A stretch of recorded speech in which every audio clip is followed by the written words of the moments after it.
Good evening, folks. Another beautiful day in rural Saskatchewan. So, I'm back at her again. Um, as you recall, I was looking for some bolts for that. All I had was that one crappy bolt. But I was rummaging around my stuff and I found this in there. I didn't know what the hell it was at first.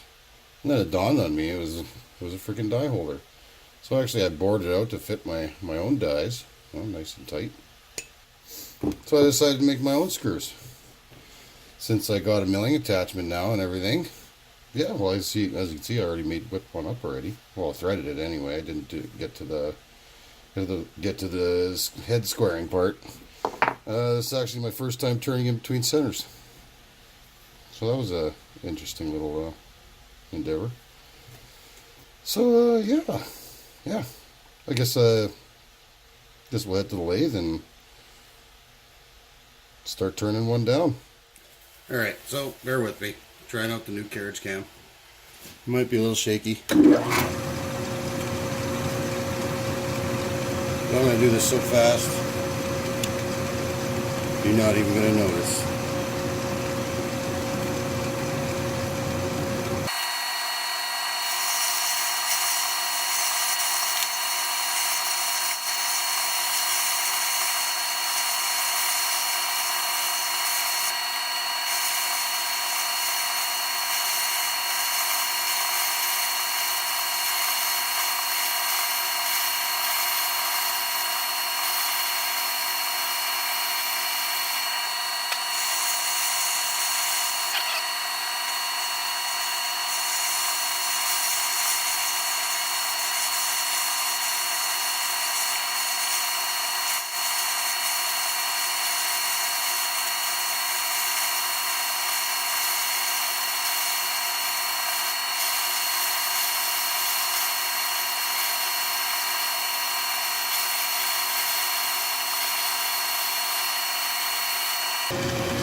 Alright, now since I'm a crappy machinist, I gotta check and double check and triple check.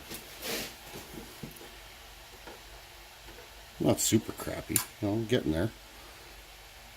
So yeah, we're at 300 and let's say 395 thousandths. So that means we gotta take off another 22 thou. There's supposed to be 373, so we're gonna take off, do a 10 thou pass, because I'm assuming this is pretty warm already. Yep, oh yeah. So we're just gonna do a 10 thou pass, and by the time that thing shrinks up, it'll probably be right down to size, hopefully.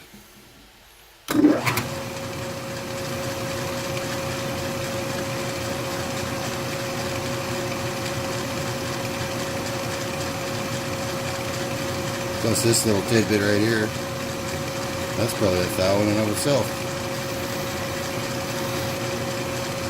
Okay, so 10 thou. Read this dial probably. There we go.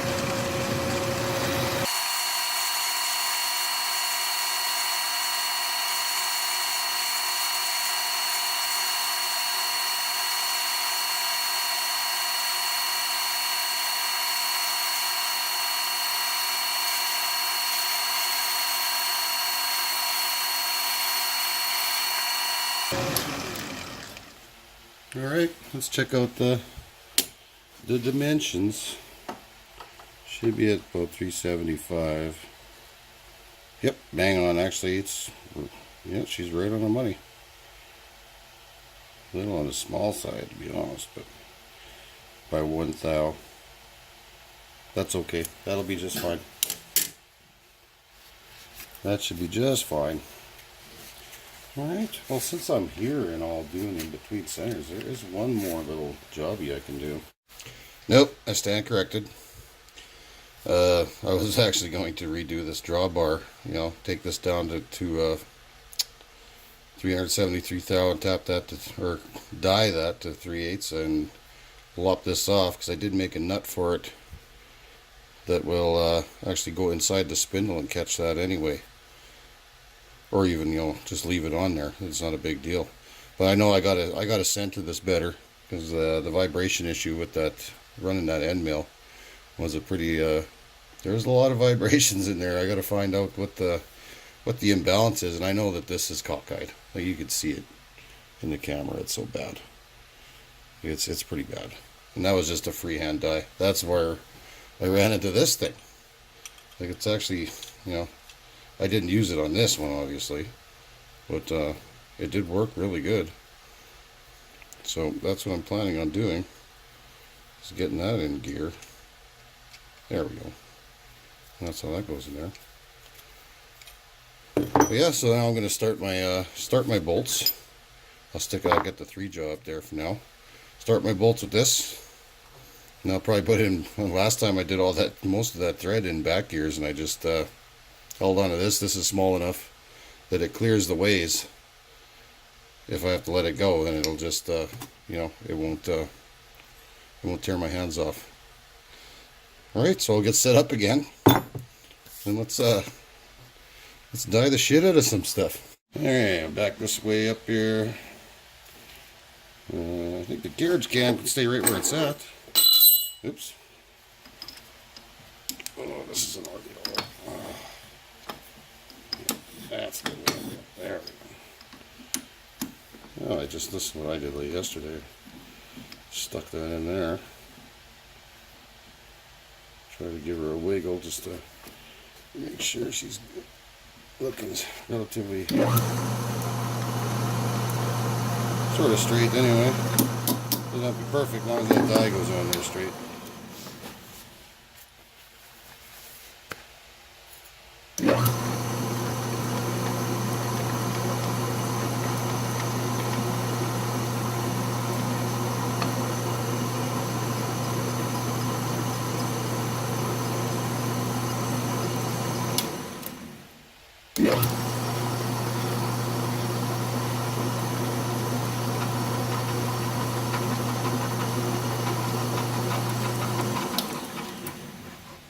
There you go. That worked pretty damn good. I hardly ever use the reverse on here. I don't know why. I'm always scared this thing's going to unspool on me, but it stays on there pretty good. Alright, so this is the tricky bit right here. You got to kind of pay attention, I got my safety glasses on, got my gloves on, and I'm not being distracted by filming a YouTube video. Oh. No, that should be okay. Lots of oil on there. Not gonna mess around here. Want to get a good grip on that. And okay. Okay.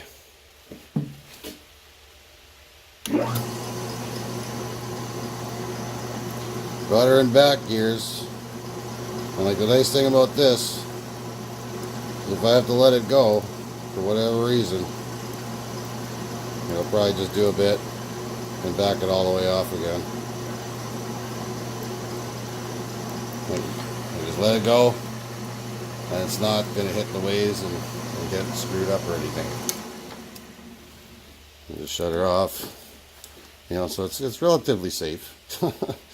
Just you don't want to get distracted by stuff, that's for sure. Yeah, just clean that out. Find my little baby screwdriver here. I like this little screwdriver. Don't find any nice quality wooden handle screwdrivers anymore. This one is probably, who knows, it probably came with this lathe. Everything on this thing is antique. I'm pretty sure all the 3-jaw and the 4-jaw is all pretty much part of this setup here. And engage.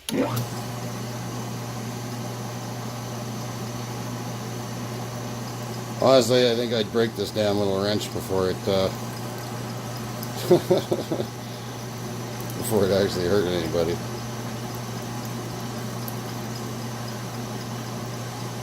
Nope. See, like that. That's why you gotta stop sometimes. And back it out, clear the chips. And basically rinse and repeat. Late night coffee, gotta love it. So I took down my drawbar, got my bolts all all threaded and ready to get squared up. I got my drawbar. I took my drawbar. I repaired my drawbar. Like this was the thread that was on it, and it was really cockeyed.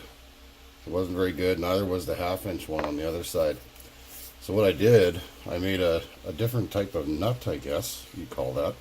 Something with a little weight on the end of it. And, and it helps balance this out, I think. So basically it's just that. And that goes on one end. And I made this fit up a lot better. It's supposed to be a 3/4 inch spindle, but it's actually more like 7/8, to be honest, on this end. But yeah, so this is much straighter. I tried it out already. And there is nothing for vibration anymore. It's just, I took all this down to in between centers, and rethreaded everything on the lathe with the little die adapter for the tailstock. Damn, that thing is freaking awesome. I've been fighting for years with those damn things, and that thing is the bee's knees. So yeah, I'm really happy with this. Now it's a proper drawbar. I'm not really sure how I want to tighten this up, but it gets lots of threads on there. Plus, you got a nice little whacking thing for the hammer, and yeah, so that's the setup right there. And she just all goes in just perfectly now in the spindle. So that's a nice little tool right there, nice and straight. Well, really, yeah. Well, it's 10 times better than what I had on there before.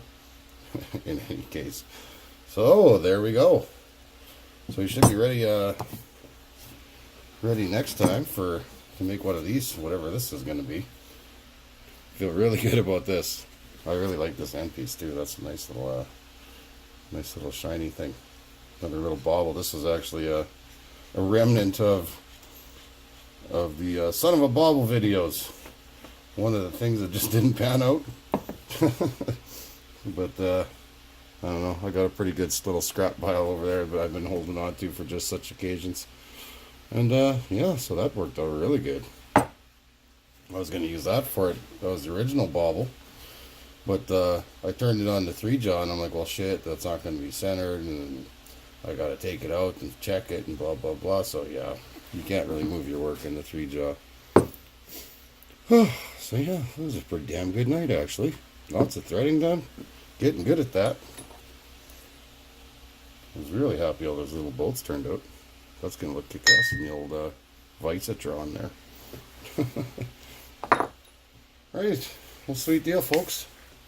We'll probably see you next time. That's all I'm going to do for tonight. And we'll get some milling done. Peace out.